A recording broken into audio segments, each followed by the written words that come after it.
Hello students, welcome to my class. तो आज हम स्टार्ट करेंगे क्लास प्लस टू का एक नया टॉपिक है जिसका नाम है ईएमएफ।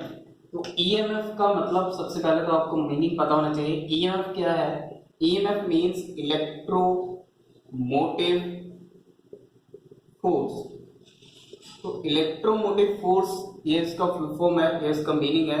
इलेक्ट्रोमोटिव फोर्स का मीनिंग है जहां पे इलेक्ट्रॉन्स की मूवमेंट है, जहां पे इलेक्ट्रॉन्स की क्या होती है, मूवमेंट। तो उन इलेक्ट्रॉन्स की मूवमेंट की वजह से क्या होता है, एक एनर्जी वहां पे प्रोड्यूस होती है जिस एनर्जी का नाम है केमिकल एनर्जी। और वही केमिकल एनर्जी हम कहाँ पे यूज करते हैं? वो केमिकल एनर्जी किसमें कन्वर्ट होती है? वो केमिकल एनर्जी यूज होती है इलेक्ट्रिकल एनर्जी में। दैट मीन्स हम उस केमिकल एनर्जी को कन्वर्ट करते हैं इलेक्ट्रिकल एनर्जी में। देखिए, सपोज कर लीजिए मेरे पास एक सेल है। आप सेल तो आपने देखा ही होगा ना, है ना? जैसे मार्केट से आप कोई भी सेल लेके आ सकते हैं। सपोज जैसे कोई क्लॉक का सेल होता है ना, जो उसी को बोलते हैं, जो रिमोट कंट्रोल में भी जो सेल डालते हैं छोटे वाले, उसी को हम लेके चल रहे हैं यहाँ पे। तो देखिए, सेल के अंदर यहाँ पे एक तरफ पॉजिटिव टर्मिनल होता है, दूसरी तरफ नेगेटिव टर्मिनल होता है। तो इस सेल के अंदर क्या होते हैं, बहुत सारा केमिकल होता है इसके अंदर। ठीक है, इस सेल के अंदर क्या है, बहुत सारा केमिकल। और इसी केमिकल की वजह से इसके अंदर जो फोर्सेस लगती हैं, फोर्सेस कौन सी हैं? Chemical forces. केमिकल फोर्सेस याद रखिएगा। और कहते हैं इस सेल के पास, ये जो सेल होते हैं, इस सेल आप कभी भी देख लेना, जो सेल है उसके ना ऊपर एक वोल्टेज लिखी होगी। जैसे कोई भी सेल होता है वो 7 वोल्ट का होता है, 8 वोल्ट का होता है, 9 वोल्ट का लिखा होता है ना, आपने देखा होगा, कभी भी नोट करा होगा। तो इसका मतलब वहां पे ये जो वोल्टेज होती है ना, इसी वोल्टेज को तो हम बोलते हैं ईएमएफ। इसी वोल्टेज को तो हम बोलते हैं ईएमएफ। याद रखिएगा, ये जो 7 वोल्ट या 8 वोल्ट लिखा होता है ना उनके ऊपर, इसी वोल्टेज को हम क्या बोलते हैं? ईएमएफ बोलते हैं।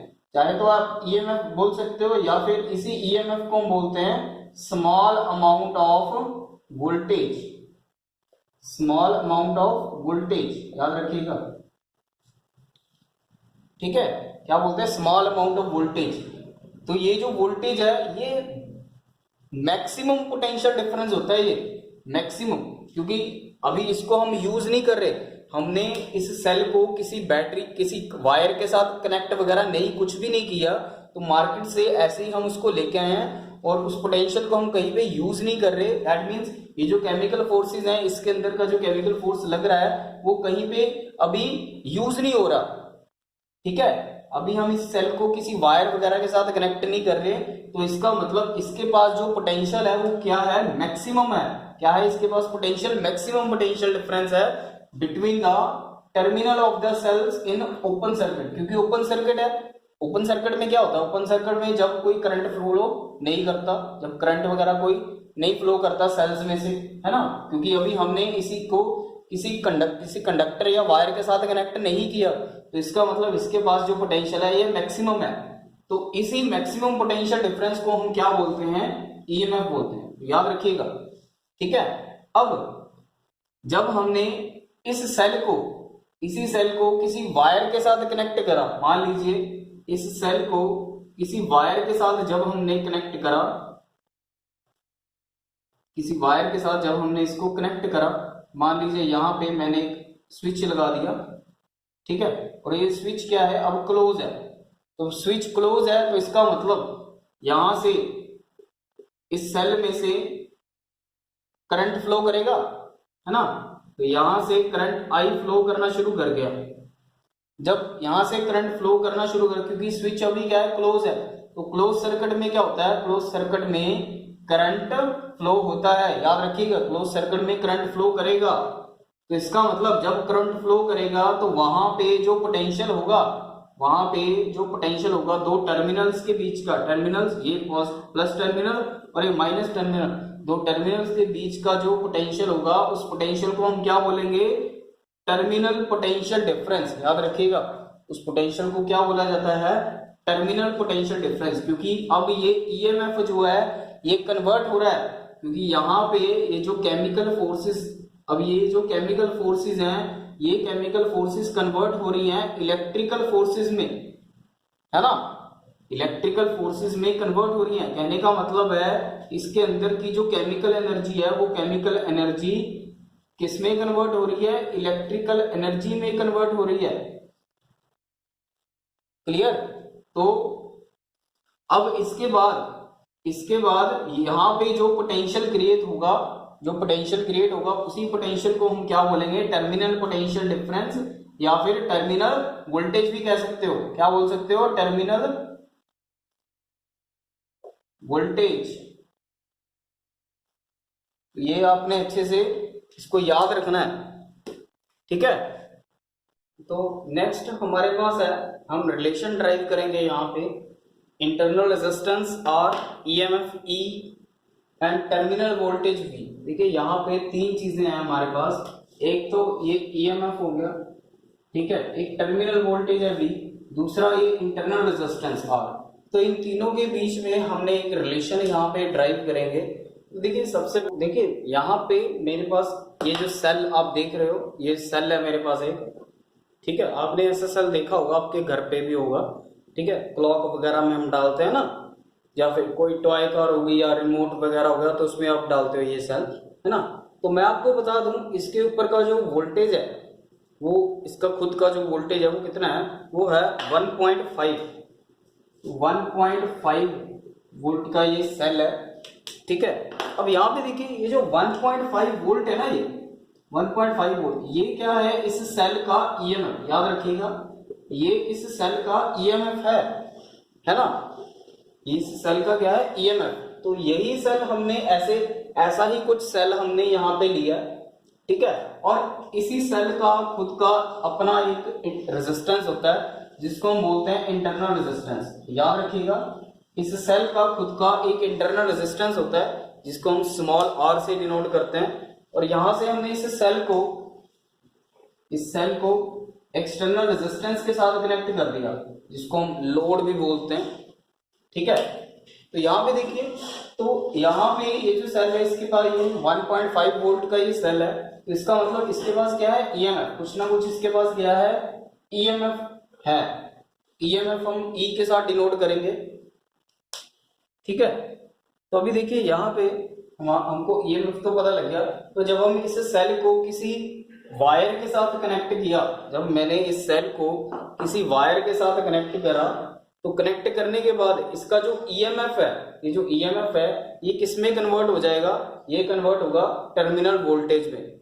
याद रखिएगा, अभी इसके पास जो ईएमएफ था वो ईएमएफ किस में कन्वर्ट हो गया, टर्मिनल वोल्टेज में कन्वर्ट हो गया। कब हुआ, जब इस सेल को हमने किसी वायर के साथ कनेक्ट करा, किसी वायर के साथ उसको कनेक्ट कर दिया। तो देखिए यहां से कुछ ना कुछ करंट भी अब फ्लो करेगा। मान लीजिए आई करंट फ्लो करने लग गया, यहां से कितना करंट, आई करंट फ्लो करने लग गया यहां से, ठीक है। तो लेट कर लीजिए, let I be the current in the circuit. तो इस सर्किट में आई करंट फ्लो करना शुरू कर गया। तो जब आई करंट फ्लो करा तो यहां पे आके ये जो करंट आई है इस एक्सटर्नल रेजिस्टेंस के पास भी पहुंचा। तो यहां से कितना ईएमएफ निकला, यहां से कितना ईएमएफ बाहर निकला, तो ईएमएफ निकला E is equals to I into R. इतना ईएमएफ निकला। याद आ रहा है कुछ इसको देख के, ये वही ओम्स लॉ है ना, वही ओम्स लॉ ही है ये भी, ठीक है। तो इतना ईएमएफ यहां से बाहर निकला। तो जब यहां से करंट जब इस रेजिस्टेंस के पास पहुंचेगा तो इसके पास पहुंचने, तो यहां पे भी कुछ ना कुछ वोल्टेज आएगा, यहां पे भी कुछ ना कुछ वोल्टेज आया। कितना वोल्टेज आया, मान लीजिए V वोल्टेज आया। कितना आया, I इंटू आर वोल्टेज आया। तो इस I इंटू आर को हम क्या बोलेंगे, V voltage. Now according to Ohm's law, मान लीजिए ये हमारे पास इक्वेशन फर्स्ट है, अकॉर्डिंग टू ओम्स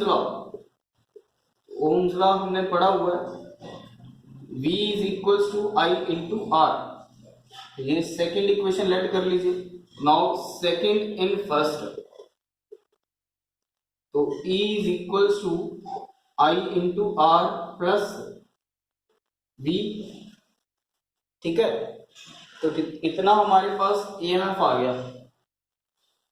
तो अभी ध्यान से देखिए, यहां से जो हमारी इक्वेशन फर्स्ट है, या आप इसी इक्वेशन को ले लीजिए, यहां से हम इंटरनल रेजिस्टेंस फाइंड आउट करेंगे। क्या करेंगे? इंटरनल रेजिस्टेंस स्मॉल r की वैल्यू यहां से हम फाइंड आउट करेंगे। तो E माइनस वी, ये V प्लस का इधर आगे माइनस का हो जाएगा, is equals to I into R. तो यहां से इंटरनल रेजिस्टेंस कितना आएगा? Then R equals to E minus V upon I, but हमको पता है I equals to V upon R, है ना, हम कर चुके हैं अकॉर्डिंग टू ओम्स लॉ। मान लीजिए ये थर्ड इक्वेशन है और ये फोर्थ है, तो अभी फोर्थ को थर्ड में पुट कर देंगे।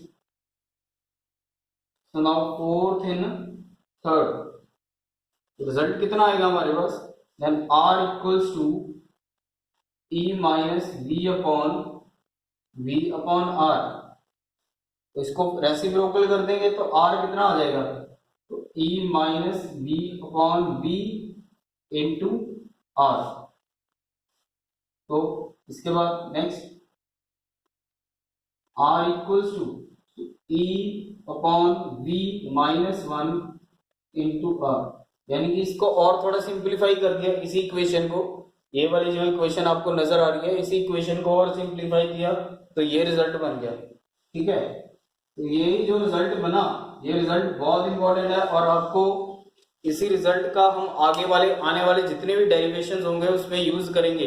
इस चैप्टर में जितने भी आगे सेल्स के रिलेटेड जितने भी टॉपिक आएंगे, डेरिवेशंस आएंगे, उसमें इस फॉर्मूले को हम यूज करेंगे। तो बहुत इंपॉर्टेंट फॉर्मूला है, और कुछ न्यूमेरिकल्स आएंगे इस फॉर्मूले के रिलेटेड, ठीक है। ये रिलेशन बहुत इंपॉर्टेंट है, तो कई बार बोर्ड एग्जाम में ये आ चुका है, ठीक है। तो इसको आप अच्छे से कर लीजिएगा, ठीक है। चलिए आगे बढ़ते हैं।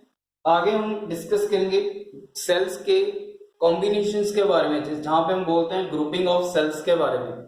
तो ग्रुपिंग ऑफ सेल्स में कई टाइप्स की ग्रुपिंग आएगी। तो देखिए यहाँ पे ग्रुपिंग ऑफ सेल्स में सबसे पहले हम बात करेंगे सेल्स इन सीरीज कॉम्बिनेशन। तो हमने यहाँ पे बहुत सारे सेल्स लिए हैं अप टू n सेल्स। तो मैं यहाँ पे n सेल्स की बात कर रहा हूँ। तो n सेल्स जिनका EMF E1 E2 up to En, तो सीरीज में उनको कनेक्ट किया गया। तो आप देख ही सकते हैं डायग्राम में, मैंने आपको बता दिया है यहाँ पे, ठीक है। ये सेल फर्स्ट है, ये सेकंड है, ये थर्ड, ये फोर्थ, ठीक है। 3 सेल है मेरे, n सेल्स है। तो n सेल्स को सीरीज में कनेक्ट किए हुए, और हर सेल का अपना एक इंटरनल रेजिस्टेंस भी है। फर्स्ट वाले का R1, सेकंड का R2, R3 up to Rn, और ये हमारे पास हमने कनेक्ट किया है यहाँ पे एक्सटर्नल रेजिस्टेंस, ठीक है। तो देखिए यहाँ पे अगर मैं यहाँ पे टोटल EMF की बात करूं इस सर्किट के अंदर, अगर मैं टोटल EMF की बात करूं, वो कितना ही होगा मेरे पास टोटल EMF। तो टोटल EMF हम ET के साथ डिनोट करेंगे। तो टोटल EMF कितना होगा?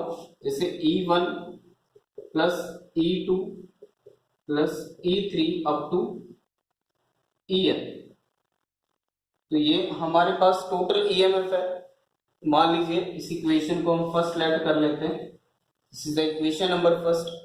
तो अभी टोटल EMF भी पता है हमको। टोटल रेजिस्टेंस की मैं बात करूं यहाँ पे, अगर मैं यहाँ पे टोटल रेजिस्टेंस आपसे पूछूं तो टोटल रेजिस्टेंस कितना होगा?